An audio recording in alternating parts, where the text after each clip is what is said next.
일반적인 숙박업소와 다르게 호스트라고 이제 숙박을 공유하는 형태를 가지고 있는데, 이제 그러면서 다른 숙박업소와는 다르게 예기치 못한 문제가 많이 발생을 한다고 생각을 하여서 저희 나름대로 구체적인 정보가 필요하다고 판단하여 에어비앤비 리뷰로 분석을 진행하였습니다.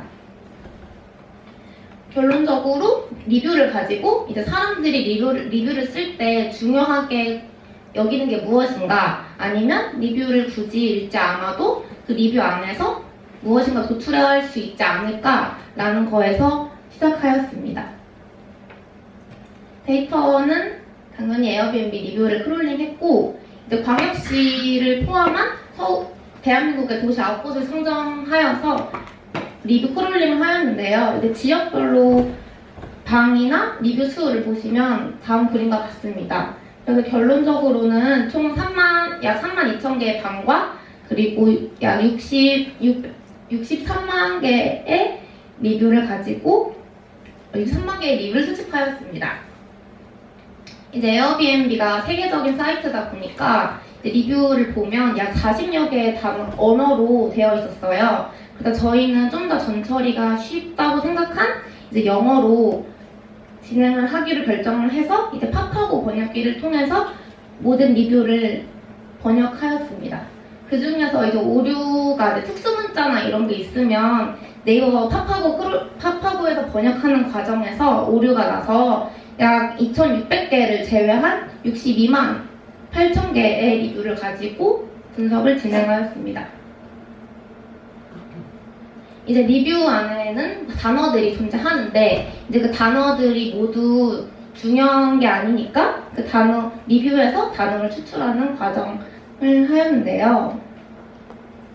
그냥 간단히 설명하면 이제 알파벳과 숫자를 제외한 불필요한 기호들을 제거했고, 그 다음에 문장으로 토커나이즈를 쉽게 하기 위해서 이제 온점, 느낌표, 물음표 같이 이제 문장이 끝나는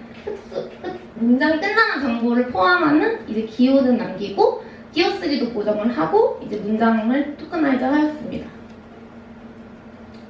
그렇게 문장을 토커나이즈 한 후 문장들을 보니까 이제 오와 같이 이제 문장의 길이가 짧은 문장은 분석에 유의미하지 않다고 생각해서 너무 짧은 문장을 제거하고 또 리뷰가 없는 방 역시 제거하였습니다.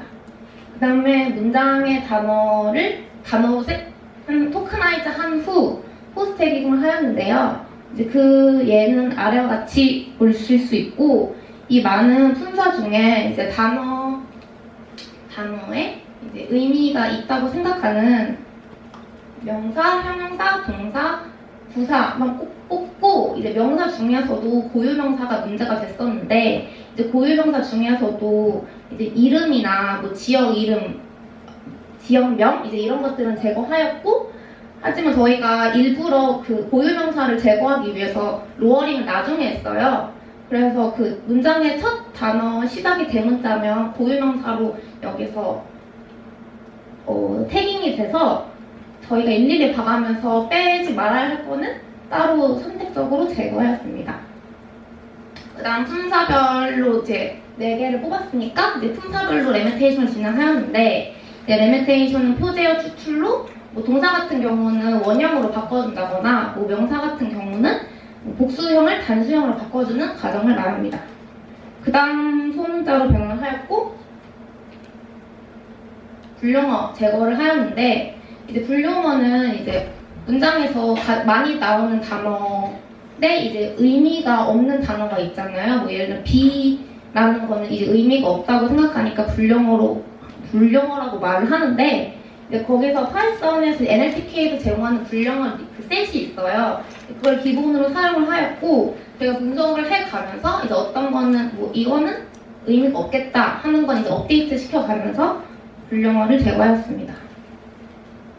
그래서 결과적으로 이제 위의 문장과 같이 띄어쓰기가 잘 안 돼 있고 특수 문자가 있는 이런 위와 같은 문장의 경우 저희가 한 전처리 방식을 사용하면 아래와 같이 단어의 토크나이즈 되게 나오는 것을 보실 수 있습니다. 그 다음 이렇게 전처리된 데이터를 가지고 앞에 맨 처음 처음에 말했던 것처럼 이제 리뷰가 어떤 주제를 포함하고 있는지를 살펴보기 위해서 토픽 모델링을 진행하였는데, 토픽 모델링에서 가장 일반적으로 사용하는 LDA 기법을 사용하였습니다. LDA 기법으로 그냥 간단하게 설명하자면 에스펙트, 그러니까 주제 안에는 그 주제에 해당하는 단어들이 있고, 그 단어들의 문서에서 단어들을 보고 어떤 주제를 가지고 있는지 할당하는 그런 모델인데, 이제 LDA 과정은 저런 세 가지 과정이 있어요. 저희 LDA에서 그 다큐멘트, 이 토픽을 뽑는 다큐멘트를 정하는데, 저희 데이터에서는 다큐멘트를 한 리뷰로 선택을 하고 그 리뷰에서 주제를 추출할 수 있게 하였습니다. LDA의 알고리즘은 보시는 바와 같은데, 이걸 아시는 분은 되게 쉽게 생각하실 수 있지만 처음 보는 분들은 되게 어렵겠다고 생각하실 수 있을 것 같아요. 그래서 이거를 설명하기엔 너무 길어질 것 같아서 저는 그냥 가볍게 넘어가도록 하겠습니다. 그래서 이제 LDA를 저희가 아까 9개의 지역으로 크롤링을 했는데, 9개의 지역을 한번 돌려봤어요, 샘플로. 근데 이제 그 9개의 지역에 대해서 이제 양상을 보고 이제 비슷한 것끼리 묶다 보니까 결론적으로 해안, 내륙 이렇게 두 가지로 나눠지게 되었습니다. 그래서 지역 9가지를 해안, 내륙 두 개로 나누었고, 두 가지에 대해서 LDA를 정리해 보았을 때, LDA에서 단어의 분포가 나온다고 했으니까 LDA의 가장 큰 단점이기도 한데, 단어를 보고 저희가 그게 어떤 토픽인지 이게 명명을 해야 하는 단점이 있어요. 그래서 LDA 결과가 이런데, 노란색 같은 걸 보시면 이제 호스트, 카인드 이런 걸 보면 호스트에 대한 내용이구나. 이 파란색 같은 경우는 뷰, 씨, 뷰티풀 한 거 보면 경치에 대한 내용이구나 이렇게 생각을 하고 저희가 이 토픽에 대한 명명을 해서 라벨링을 붙였습니다. 그래서 해안은 경치, 쾌적도, 호스트, 위치, 재방문 의사라는 에스펙트를 가지고 있다고 했고, 내륙은 호스트, 접근성, 쾌적도, 위치, 시설이라는 에스펙트를 가지고 있다고 생각하였습니다. 이제 그 리뷰 안에서 사람들이 중요하게 생각하는 에스펙트를 알아보아서 그 전에 이제 알아보고 이제 LDA에서 또 제공하는 게 토픽별로 그 단어들의 분포를 알 수 있어요. 근데 저희는 이걸 가지고 뒤에 모델링을 사용했기 때문에 이제 LDA 과정 속에 이걸 넣었고, 이제 주제를 알았으니까 그 사람들이 그 주제에 대해서 좋은 감정을 갖고 있는지 나쁜 감정을 갖고 있는지에 대해서 알아보고자 했습니다. 그렇게 해서 찾아봤을 때 라라라는 모델이 있었어요. 라라라는 모델에서 가장 중요시하는 에스펙트라고 하는 단어는 말하고자 하는 바예요. 그러니까 쉽게 말하면 토픽인 건데, 라라의 모델의 목표는 별점과 리뷰 텍스트만 가지고도 그 사람의 가중치나 그 에스펙트별 레이팅을 알 수 있다는 모델인데요. 이제 이렇게 말하면 잘 안 와닿으실 것 같아서 예제를 준비하였습니다. 이거는 실제 부산 리뷰를 가지고 온 건데, 이 리뷰에 4점이 부여된 리뷰예요. 이럴 때 이 4점이 전체 오버롤 레이팅 별점이 되는 거고, 사진처럼 정말 깨끗했습니다. 이거는 청결도라는 에스펙트, 가격이 비싸서 이거는 가격이라는 에스펙트라고 라라에서 말을 하고 있고, 이 4점은 결국 어떤 에스펙트에 별점이 있어서 그 곱의 합으로 이루어진다고 하고 있습니다. 그랬을 때 에스펙트별 웨이트가 존재해서 이 사람이 얼마나 그 점수의 가중치를 줘서 결론적으로 총 4점이라는 별점을 주었나 라는 게 라라의 모델 설명입니다. 라라 모델 역시 이게 LDA 기반으로 만들어진 모델이라 LDA 그 프레임이랑 좀 약간 비슷한데, 그냥 간단하게만 또 설명드리면 아까 앞에서 말했던 에스펙트 웨이트가 알파고 에스펙트 레이팅이 S예요. 그래서 라라에서는 알파와 S를 가지고 R을 총 별점을 추정하는 건데, 저희는 총 별점을 알고 있고 W, 워드를 가지고 있잖아요. 그래서 라라에서는 R과 S를 수정할 수 있다고 말을 하고 있어요. 근데 이제 저희가 이거를 라라 모델을 진행하면서 이제 이게 밖에 있으면 밖에 이제 외부 변수라고 생각하시면 되는데 이 네 가지 변수들을 가지고 알파와 S를 수정해야 하는 과정에서 잘 되지가 않았어요. 막 계속 수렴하지 않고 이터레이션을 아무리 돌려도 계속 안돼 수렴이 되지 않아서 저희는 결국 이제 이런 라라의 모티브만 가지고 에스펙트 레이팅과 에스펙트 웨이트를 저희 나름대로 줘보고자 하였습니다. 다른 방법으로 사람들의 생각과 감정을 알기 위해서 이제 감정사전이라는 걸 구축했는데 이제 감정사전이라는 건 단어에 극성이 있다고 말해주는 거예요. 극성은 어떤 베스트 이런 거는 당연히 긍정 단어, 워스트 이런 건 부정 단어니까 그런 걸 이제 극성이라고 하는데 실제로 영어는 감정사전이 되게 잘 구축되어 있어요. 근데 도메인에 따라서 그 단어가 포지티브가 될 수 있고 네거티브가 될 수 있는 문제가 있는데 예를 들면 저렴하다라는 말이 있는데 가격이 저렴하다라고 했을 때는 저렴하다가 포지티브인데 맛이 저렴하다라고 하면 저렴하다가 네거티브라는 문제가 있어서 저희는 숙소에 대한 도메인에 따른 감정사전 구축이 필요하다고 생각하였습니다. 그래서 이 감정사전을 엘라스틱넷을 이용해서 구축하였는데 엘라스틱넷은 리그레션 중 이제 하나예요.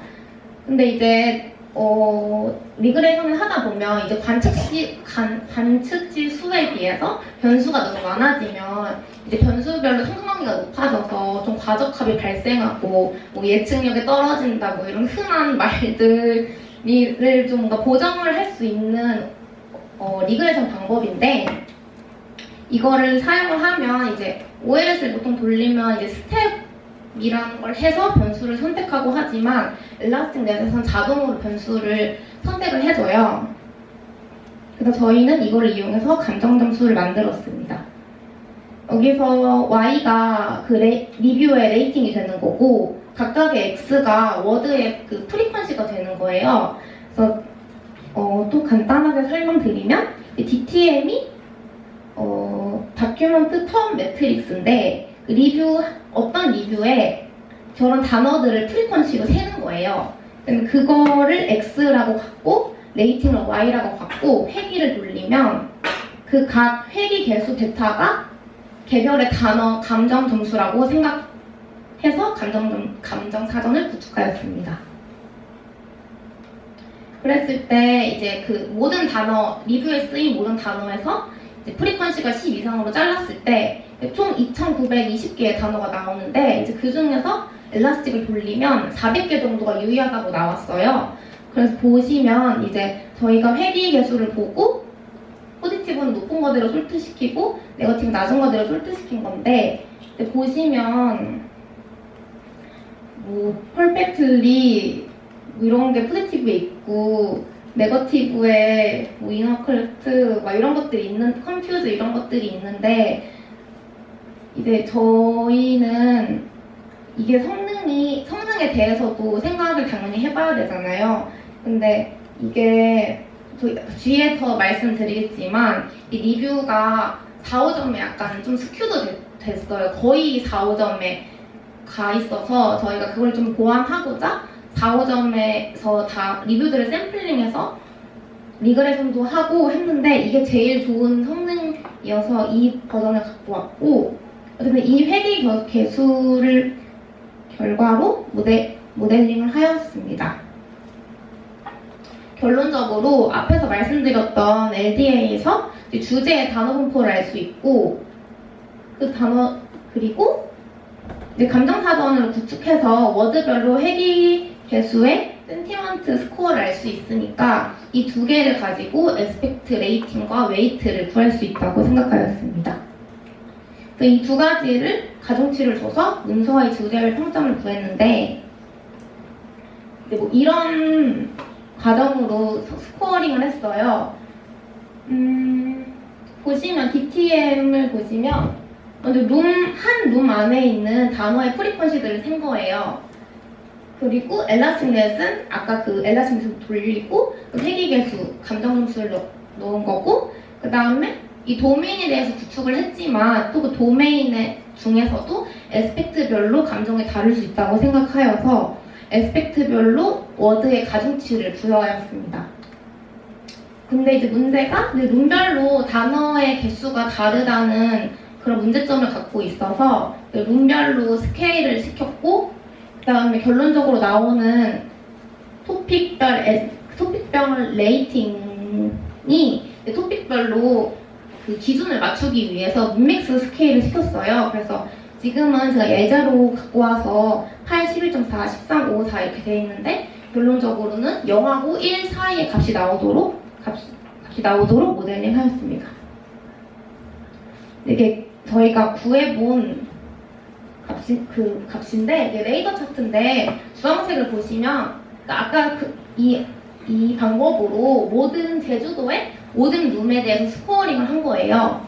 그랬을 때 토픽별로 평균이 나올 테니까 그 주황색이 평균 점수고 파란색이 한 방에 대한 점수가 되겠습니다. 그래서 각각을 먼저 보시면